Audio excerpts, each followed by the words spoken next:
focus pretty much on the recipient side of things, naturally, Transplant Recipients International Organization, but we never forget our caregivers. And quite often, we're so involved with our medication, our medical challenges, our life, that we forget that loved one that's right next to us. I'm looking at your lungs there, and your wife next to you, and it just matches what I'm about to say. And so we have Mike Lockovich from the Treatment and Evaluation Center at the University of Pittsburgh coming to talk to us about caring for the caregiver. And so hang on to the thoughts here and see how you can take this home with you into your family life and do something special for that person who you often acknowledge, but sometimes we don't acknowledge enough. And so Mike, whenever you're ready, come on up here. He's a certified grief interpersonal and problem-solving therapist. Currently working as research therapist in the HEAL study. I don't know what the HEAL study is. He'll explain that. To improve the treatment of complicated grief. This is me. I'm also named as Mike. I'm also Mike. My name's a little easier. This is my thank you screen. And it's very important because there's some famous researchers up here, and I admire them. I work for them, and I admire them as much as I could admire anybody. And when I agreed to do this, agreed to speak to you folks, I do that because when somebody asks me for help, I say yes. That's what I do.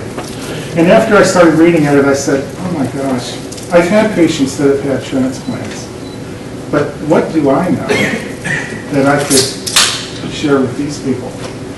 So immediately I contacted Mary Amanda Dew. I don't know if you know her, but she's a famous researcher in transplant. She spent her whole life researching transplants, and a wonderful person, has mentored many, many people.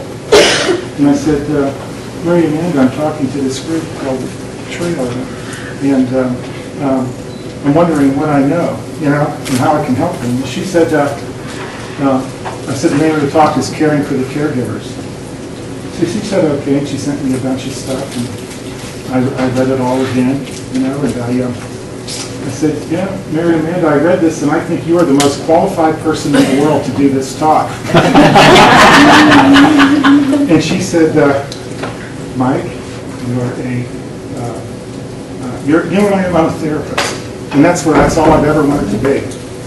And I really, believe me, I love some of these people, all of these people on here, but I never wanted to be them. I always cared more about the next person in the lobby.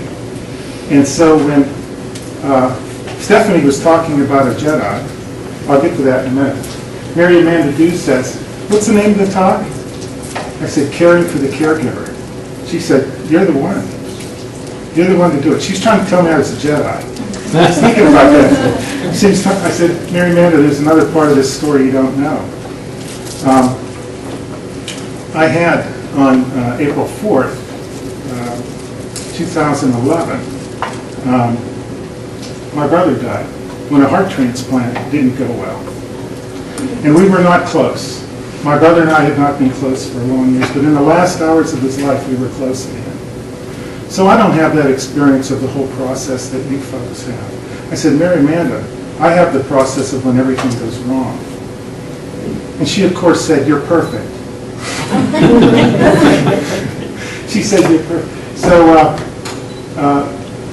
these are the people I want to thank. Dr. Reynolds, who's our director.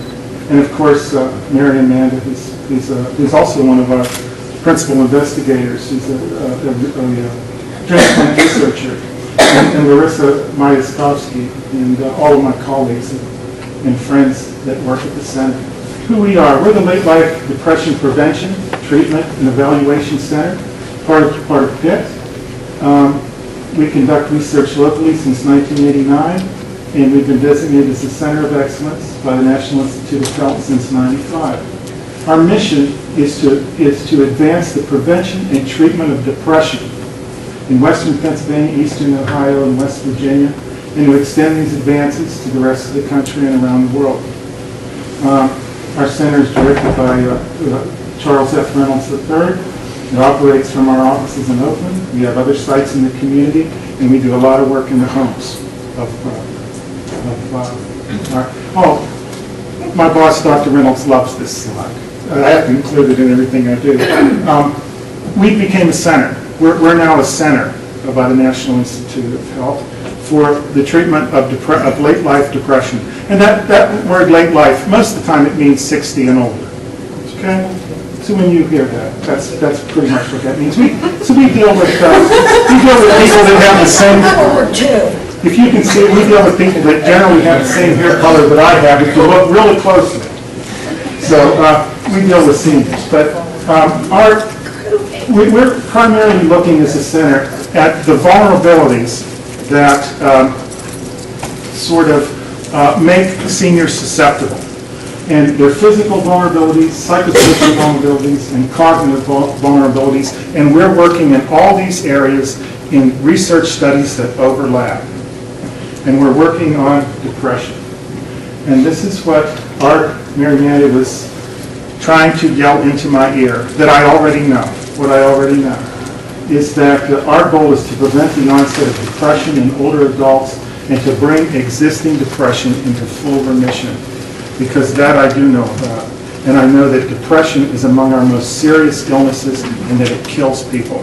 It shortens seniors' lives. It shortens young people's lives. And that's what we're about. And in older adults, it complicates physical problems, degrades, you see all the things there, decreases physical activity, degrades quality of life, makes people socially isolated, and it undermines your ability to live independently.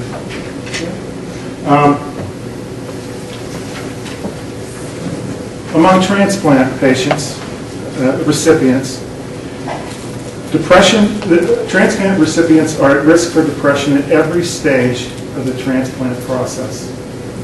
At evaluation, and I know you folks all know this, I'll go over this quickly.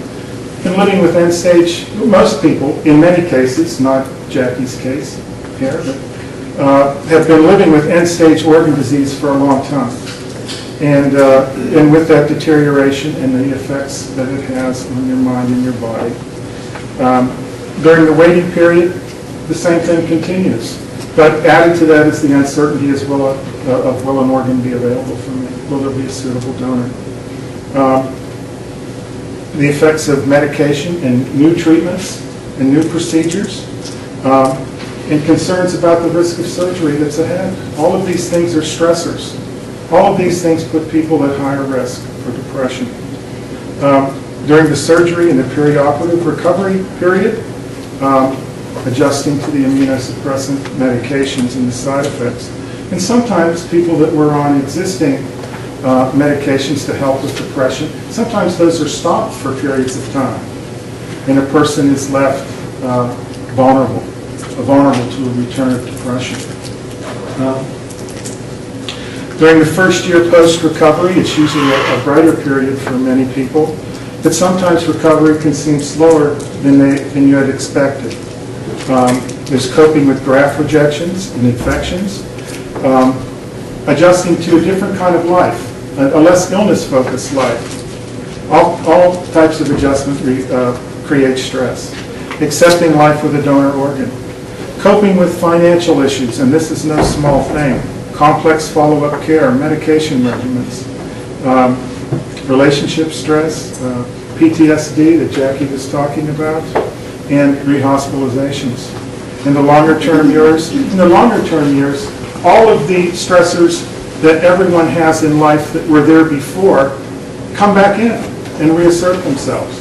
The non-transplant life stressors that people have, complications from the long-term use of immunosuppressants, the development of chronic rejection, perhaps a return to dialysis or the need for retransplantation or a new transplantation of another organ. So all these are risk factors that put people vulnerable, that make people, recipients, more vulnerable to an onset of depression. Caregivers, however, and this is that talk about caregivers. Caregivers are also at risk for depression. A recent study of heart recipient and lung recipient transplant caregivers found that their physical functioning and their bodily pain worsened across the first year after transplantation. And that's compared to normative controls. That's so, and on top of that, these greater impairments in caregiver health, in their perception of their health, predicted poorer patient survival, independent of what the patient's health status was. What this means is that caregivers' well-being affects patient well-being and survival time. They're all linked together. They're linked together. This is the kind of research I so much admire. There's a circular connection between the caregiver and the recipient. Another study found that the depression that's experienced by liver recipients affected their subsequent physical well-being and survival time. So depression, this is what I was telling you about. Depression is a lethal illness. It's among the highest levels. The AMA lists the most serious health threats: heart disease, death. Depression is among those. Other studies indicated that rates of depression and other distress, such as anxiety, are elevated, and that family caregivers are as likely as the recipients themselves to develop depression, and that's higher than the normative average. Okay? Therefore, it's important to prevent depression and treat depression in both recipients and caregivers, because they each affect the other. Okay? It's a family thing. It's a system. Right? Okay. So, why research? Why look into research? And I'm going to share with you guys for a moment that I used to work in a very, very busy treatment clinic in Oakland. One of the busiest in Pennsylvania, as a matter of fact. They did statistics on that. And remember I told you it was perfect for me because that's what I wanted. I'm sort of more directed to seeing the next one in the lobby, right? But there's something I always wanted to do, and all these people I saw, because of the limitations of our healthcare system. I always want to see what it would like to put some of these people in a Cadillac. And this is a personal opinion, right? I've been driving them around in Fords that are sometimes patched up because that's the best our health system can do. Okay? I wanted to see what it would be like to put them in a Cadillac or a Lexus. So I went to work for those people I told you that I admire so much. Right? And so why research? Well, with research, you get a comprehensive evaluation because no good treatment starts without that.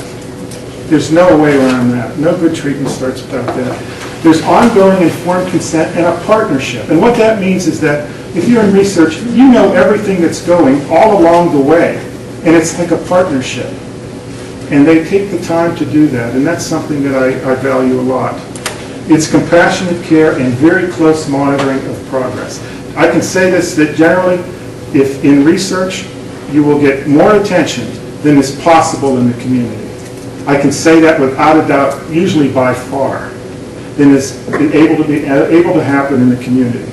We have a 24-hour on-call availability. That's just a part of it. And this is a big one. The next one I put on here, there's no cost and no charges. And from everything, I highlighted that stuff after I read some of the financial burden that organ recipients and their families sometimes face after these operations. So another good thing about research is that for treatment studies, there's no cost. It's paid for your tax dollars and mine pay for it.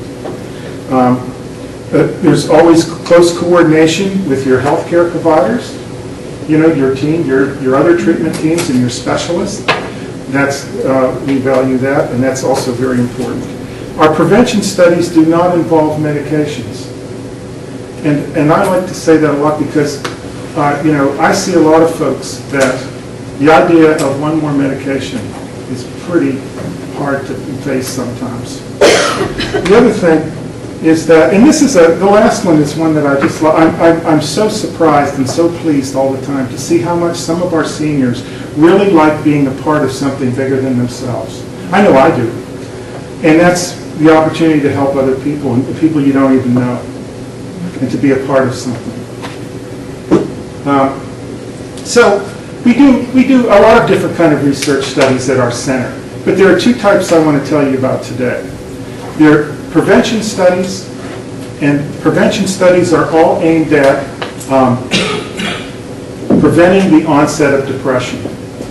And if we were a bigger center, 1, 2, and 3 on this list would be 4, 5, 6, 7, 8, 9, and 10. But on this environment, in Washington, D.C., we are just thrilled to have 1, 2, and 3. And what 1, 2, and 3 means is these are some of the biggest risk factors among seniors for depression. Believe it or not, knee arthritis, in terms of sheer numbers of people, is a huge risk factor among seniors in terms of sheer numbers. Mild memory changes is a risk factor for depression. Again, big numbers, and we're looking for the biggest numbers we can reach. And the third one, there's no correlation between getting home health services and depression. Home health services do not cause depression. There is an indication that the people that have to get them have higher levels of depression. Okay, so there's no correlation between cause and effect. But people that are receiving some type of in-home services tend to be at much higher risk, and I'll explain that. And then there's the treatment studies going down to the next level. And of course, we treat people with depression. Of course. We treat people with depression, and another very large contributor to depression among seniors, which is lower back pain. And the third is a study that's sort of a unique study, because we're one of the first centers one of the first centers in the world to do a second-generation study on complicated grief. We were the first center in the world to do a major landmark study on complicated grief. And I'll talk about that a little bit later. I'm going to try. So our goal is to provide individuals with strategies and tools to manage stress. These are our prevention studies, okay? Is to provide individuals with strategies, tools to manage stress, physical problems, to protect brain health. This is the way we look at it, to protect our brain health, and to maximize and maintain our personal independence for as long as possible. Now, in our prevention studies, we don't use experimental procedures. These are all tested and approved procedures that are known to be effective. The way we're applying them to a group, to these different groups, in this different way, that's the experimental process. How they work, how we're able to deliver them, how transferable they are to the rest of the community. Remember I said reaching out to the world and the nation? How transferable they are. That's the experiment, not the methods themselves. Okay? The methods we use is we work on improving sleep, managing knee pain, as you saw there, increasing healthy exercise and flexibility, relieving and reducing stress, improving problem-solving skills and thinking, okay? Decreasing social isolation and loneliness, increasing personal effectiveness so people feel like they have more agency in their life, and enhancing independence and self-determination. That's what we're looking to do. Those are the things that will help people to age in place for as long as they want to, hopefully, right? Okay, so it's all about protecting brain health. This is prevention, and these methods help to do that. Threats to it lead for depression, memory problems, early disability. That's what we're doing. Okay. Now, studies all have names that are like this long, right? So we give them all nicknames. So what you're going to say are the nicknames, okay? Our first study is a true caregiver study. It's a dyad study, and it's called Recall. And Recall, remember I told you one of the main stressors is mild memory loss? And mild memory loss can happen from a lot of reasons. It can happen from medications. It can happen for a lot of reasons. And it's a stressor. It's a stressor on the person that has it, and it's a stressor on family and caregivers. So it affects both. Now this study, how does it work? It provides help with the person that's having the mild memory loss and the caregiver. Both are at risk for depression. Both get treatment. Okay? We use a brief therapy that improves problem-solving skills, increases flexibility and exercise, and sleep quality. That's a dyad study, which means we take in two people, the the person experiencing the memory problems and the caregiver both enter treatment together. Our second study, the nickname for our second study is called RAPID. And RAPID is the study that deals with stress and knee arthritis, a big precipitator of depression among seniors. It causes stress and worry and concern. It affects your ability to be independent. It detracts from quality of life. It affects sleeping and waking time. Often we'll find people that have knee pain that aren't able to sleep during the day or the night because, if any of you have ever had serious knee pain, it can feel like the painful tuning fork that never stops. So it affects waking and sleeping time. It leads to inactivity and deconditioning, social isolation. People aren't going out. So what do we do? In our knee pain study, we help people with physical therapy, and we have a particular type of counseling that's directed, a targeted therapy to improve pain management, to enhance activity, and to manage stress that's specifically targeted to sufferers. Our third study they call Depression ABC, and it's the one that's focused at those receiving in-home services, okay? Because our research shows that people that have that have more stress, they're at higher risk of becoming isolated, they have less satisfaction with their life, and they're less independent. So what do we do with that? This is the study that visits people in their homes. We use brief therapy that seeks to enhance problem-solving skills, improve interpersonal effectiveness, and decrease social isolation. It helps people to age in place. And again, the goal is to live at home and to be independent for as long as possible. Okay. Here's the formula for the prevention studies in a nutshell. Prevention leads to better brain health, leads to a healthier lifestyle, leads to increased independence. That's what we're after. Okay? Okay. Given all of this, many, many seniors come to us who are already depressed. Right? Many, many. So we have depression treatment studies. We actually have more than this, but these are the main ones. And the first one, nickname is Earl Grey. Not spelled the way, I have to tell you, Dr. Reynolds, this is a like 3-city study, so there's collaboration. Dr. Reynolds never liked that title. I don't like that title, but they all have titles. So this one's Earl Grey, and it's to help seniors actually get remission from depression. And it's actually the second part of the study looks for the hard-to-treat depression, which Dr. Reynolds is very interested in depression that's hard to treat and making progress on that. We have an ADAPT study, and that's the study that helps seniors suffering from depression and lower back pain. And then finally, the HEAL study, which Jim mentioned, is our study for complicated grief. And it's the only study where we actually, in terms of what we're used to, we go into the nursery and we get 18-year-olds, 18 to 95. And so far in this study, we've had an 18-year-old and we've had a 92-year-old. No 95-year-olds yet. And this is one study where we reach out to a much broader population we've ever done before. But it's to help people that have lost someone close to them at least 6 months ago.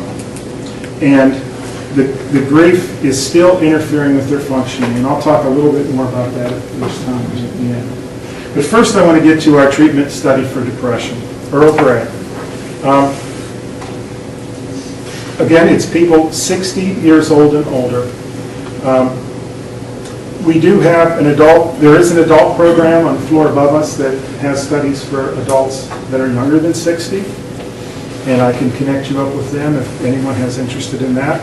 Eligible participants, again, receive a comprehensive evaluation, the informed consent. Again, this study is actually looking for hard-to-treat depression. It's looking for difficult or protracted depression. But in order to know who has difficult and protracted depression that's hard to treat, we treat everybody, try to get them well, and we know, do the state-of-the-art treatment to get them well, because we know there are a percentage of them that will not get well with state-of-the-art treatment. And that's the group we're actually looking for. That's actually where the science starts. So the first 12 weeks of this study are directed at getting a person well. The second 12 weeks are where the science starts with the folks that are having, that have that obstinate kind of depression that doesn't get well with standard treatment. Okay? And again, the treatment is at no cost. There's close monitoring of progress, the 24/7 availability, and close communication with your other treatment providers. Okay? The depression and lower back pain, basically the same eligibility requirements, except that a person has chronic lower back pain that's lasted at least 6 months and has been at moderate intensity for at least 6 months. That's the threshold we use to treat somebody.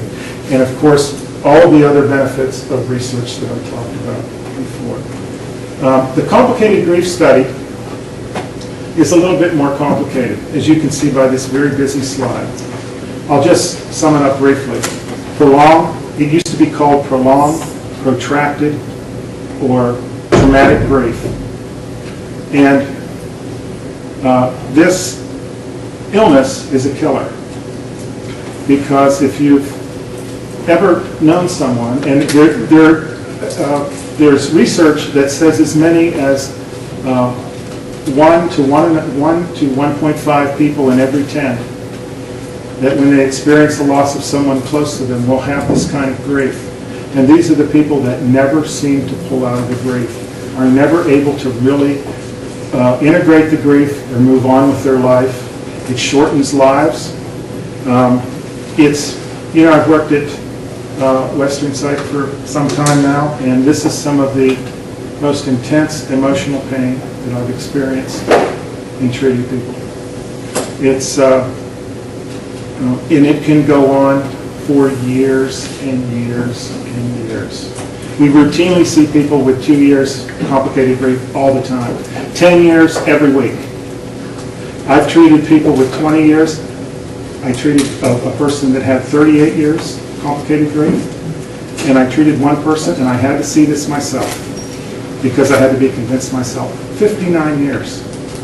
And after treatment, first of all, the complicated grief changed the trajectory of her life fundamentally. After treatment, she made changes in her life that were astounding at 70 years old. Astounding changes. So this is and some of the seminal research for this was done here in Pittsburgh. This is a second generation study also done in Pittsburgh, and it's also at 3 other sites at Harvard, Columbia, where Catherine Shear, who developed this, is, Pittsburgh, and University of California, San Diego. Okay. For that study, 18 to 95, and I know we might be running all of the benefits. I'll let you read the slide yourself. All of the benefits that come with research, close attention. And again, we're comparing, this is a study that's looking for the best treatment, not test. We know that the different modules themselves are effective. We're looking for the best and most effective treatment for complicated grief. Our center, it's real easy. If you want to know how to get help from our center, you call the number and you'll get a clinician, and a clinician will talk to you and answer all of your questions. So access to our center is as easy as telephoning. Okay? And these are some other resources, and I'll let you look at them because a lot of you folks are out of towners. This is our group. This is our group at Belfield Towers, which is our headquarters. Actually, our group is bigger than this, but this was who we could round up on a cold April morning. They're all April. So, with that, I want to thank you for the time you've given me, and I'll answer any questions that you have. Just out of curiosity, how do you share the results of your work so that those of us who are not from the Pittsburgh area benefit from what you learn and practices that change because of your work? Well, that's great. We have a fair number of our partners or our volunteers who are interested in, they want to know the results too. So as soon as we start publishing, as soon as we close the study and they start publishing, we have a whole list of people that want copies of the articles. right? They want them right away. And that's one of the best parts, sharing that with them. So how we do it, as soon as it comes out, our partners usually get it first, and usually one of the requirements of being a center is we need to go out and do talks like this. We need to share them with people. That's one of our responsibilities to the community. I got it. Go ahead, question? Do you bring spirituality into it at all? Wow. You know, you absolutely can't do this unless you do. Because you know what? My patients bring spirituality in the door with them. And you know, what Mary Amanda was trying to tell me a long time, and it's absolutely true. I learned most of the things I know from my patients. And when my patients come in and spirituality is important to them, that's what we do. Right? Yeah, that's a good question. Does your center have a website? Yes, it does. And you know, I didn't know about the packets thing. I get brought packets out for you guys, and they're here somewhere. Someone's going to pass them. Brian, I'll edit your slide. Okay. Let's put a blank slide behind this. Okay. Or let's grab one Grab that that we got. And what's the website address? Oh gosh. I have them back in my. I'm not good at that kind of stuff. I do have it though. I did bring it, but I didn't want to put it in your packet because I thought it was. I didn't want to make it any fatter than it already was. But I will get you that. It's I just can't remember. Okay. If you get it to us later, I'll make sure we bring it to their attention. Sure.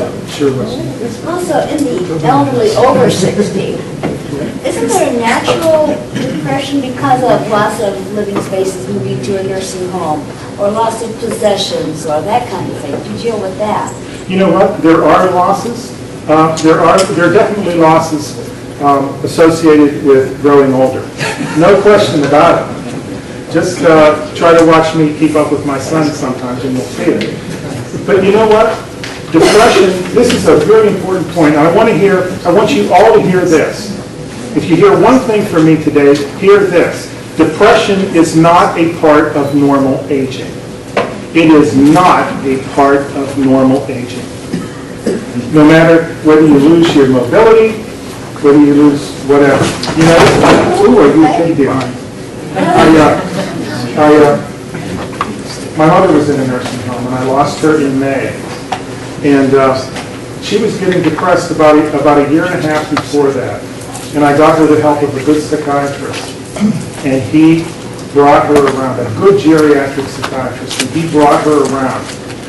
And you know the email I sent him? She died on May 15th, and I think it was May 30th I sent him an email. And I thanked him, because I said, you validate what I say every day. My mother died. She was going to die, but she didn't die depressed. She died the day before, 2 days before Mother's Day, and we had a nice Mother's Day. And it's much more than that. Steve? Mike, as you looked at the caregivers and transplant recipients and the effects, depression, likelihood, etc., did you find any correlation between the type of organ received and the likelihood of problems? You know, that's an excellent question, and I asked that question to Mary Amanda. She's my guru on this, right? And she said that was one of her calls for more research. When she did her studies, and she does all kind of peer reviews and all kind of things, she put out a huge call. There needs to be more specific studies for different types of transplants to track this. We only have the ones that we have. And that's why you saw the one I talked about, liver recipients, the other one I talked about, lung and heart. That's because that's all we have. And boy, she would like you today, because that's her clarion call. I'm sorry, that's the best answer I can give you. Thank you. Question over here? Question went away? No. Not you, Ron. Did you have a question in the front row here? I'm sorry. Well, I was just going to ask if your studies for the HEAL program were only about those who have lost someone, or if they were about the loss of not just maybe a number or a loved one, but like loss of a job. Loss of a job, loss of a relationship, right. Loss of health, All of these things you're talking about, Is that you know. included in that study? No, I wish it were. And again, you know, this might sound, to some people, this might sound like never, even a loss of a pet. The loss of a pet can be devastating to people, you know, but like, you know, the environment that we're talking about, this is what we can do right now. Those are all valid losses, I agree with you, but right now it's just the loss of a loved one. I was just curious. We get that question a lot. Great. Okay, so no other questions? Mike, again, thank you very much. Thank you. And great reading and so along with the work, some words of encouragement you can share with patients to get on depression. How's that? Thank you. You didn't have to do that. Thank you. I'll give you back the microphone.